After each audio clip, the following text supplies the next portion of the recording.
السلام علیکم، زه یم ریاض کار او نن تاسو ته په یوه نوي ویډیو کې راغلی یم. په دې ویډیو کې به زه تاسو ته دروښیم چې موږ څنګه کولی شو چې خپله فیسبوک آی ډي معلومه کړو چې هیک شوې ده او که نه، او که هیک شوې وي نو څنګه خپله فیسبوک آی ډي په هغه نفر باندې بنده کړو چې زموږ فیسبوک آی ډي استعمال نه کړي، او څنګه دا معلومه کړو چې زموږ فیسبوک آی ډي په کوم وخت کې، په کوم ځای کې او په کوم موبایل کې راخلاصه شوې ده. نو ملګرو، د فیسبوک آی ډي د راخلاصولو مکمل ډیټیل او معلومات به زه تاسو ته په همدې ویډیو کې درکړم. نو هیله ده چې ویډیو ورسره تر پایه پورې وګورئ. دا اپشن مهم دی، دا باید تاسې زده کړئ. ملګرو، راځئ چې په ویډیو باندې پیل وکړو. نو تاسې به خپل فیسبوک اپلیکیشن راخلاص کړئ او دلته به تاسې په دریو لیکو یا په خپل انځور باندې به کلیک وکړئ او دلته به تاسې ښکته راکېږدئ. یو ځل به تاسې په سیټینګز او پرایویسي او بیا به تاسې په سیټینګ اپشن باندې کلیک وکړئ او دلته به تاسې ښکته راکېږدئ. دلته به تاسې سیکیورټي اینډ لاګین اپشن پیدا کړئ او دلته ملګرو تاسې په سیال باندې کلیک وکړئ. نو په دې ځای کې به تاسو ته د فیسبوک آی ډي چې تاسو کوم ځای کې راخلاصه کړې ده، په کوم وخت کې، په کوم موبایل کې، نو تاسو ته به په دې ځای کې د مکمل ډیټیل درکړل شوی وي.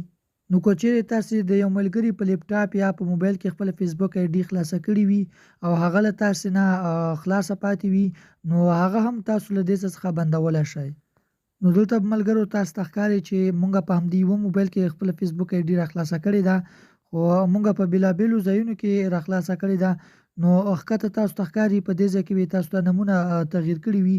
موږ په کابل کې راخلاصه کړې ده، په جلال آباد کې مو ډېره راخلاصه کړې ده، په دې ځای کې تاسو ته ښکاري، او په دې ځای کې به تاسو ته تاریخ او وخت ښکاري.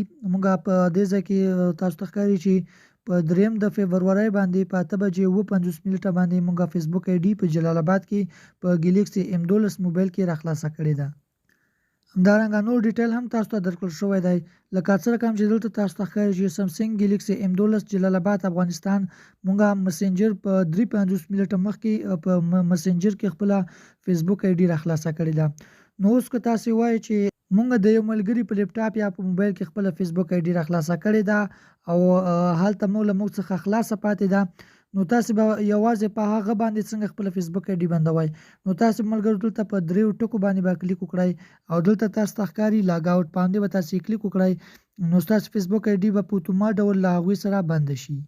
نو په دې ځای کې تاسو وګورئ، تاسو ته به هغه موبایلونه هم راواړوي چې تاسې خپل فیسبوک آی ډي پکې خلاصه کړې ده او لیپټاپ یې هم. نو په دې ځای کې به تاسو ته معلومه شي چې موږ په دې موبایل کې خپله فیسبوک آی ډي راخلاصه کړې ده یا نه.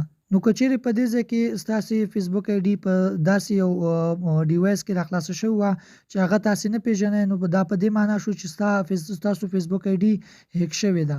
نو تاسې دلته د خپلې خوښې ډیوایس انتخاب کړئ او دلته به تاسې هغه ډیوایس انتخاب کړئ چې تاسو یې نه پېژنئ. نو تاسو به په 3 ټکو باندې به کلیک وکړئ او دلته به تاسو په لاګ آوټ باندې کلیک وکړئ. نو ستاسو فیسبوک آی ډي به په اتومات ډول په هغه ډیوایس کې بنده شي. نو اوس که غواړئ چې په دې ټولو ډیوایسونو کې په یو کلیک سره فیسبوک آی ډي بنده کړئ، نو تاسې به چور ښکته راشئ او دلته تاسو ته ښکاري لاګ آوټ اف آل سیشن، په همدې به تاسې کلیک وکړئ او لږ شېبه به انتظار وکړئ. نو موږ ته به په اتومات ډول په دې ټول ډیوایسونو کې فیسبوک آی ډي لاګ آوټ شي. نو تاسو به په شنه بټن لاګ آوټ باندې یو ځل بیا کلیک وکړئ. نو په ټولو ډیوایسونو کې به زموږ فیسبوک آی ډي لاګ آوټ شي او زموږ فیسبوک آی ډي به په ټولو ډیوایسونو کې بنده شي. نو دا تاسو ته ښکاري چې له موږ سره یوازې په همدې ډیوایس کې خپل فیسبوک آی ډي پاتې شوه. تاسو ته ښکاري سمسنګ ګلیکسي M12 جلال آباد افغانستان کې راخلاصه شوې ده او اکټیو ناو، یعنې چې دا همدا اوس خلاصه ده او همدا اوس موږ ترې آنلاین یو. نو که په ویډیو کې انفارمیشن وو، حتما چینل سبسکرایب کړئ، ویډیو هم له نور دوستانو سره شریکه کړئ. میلاویږو په داسې نورو ښکلو ویډیوګانو کې. تر بلې ویډیو مو د خدای په امان.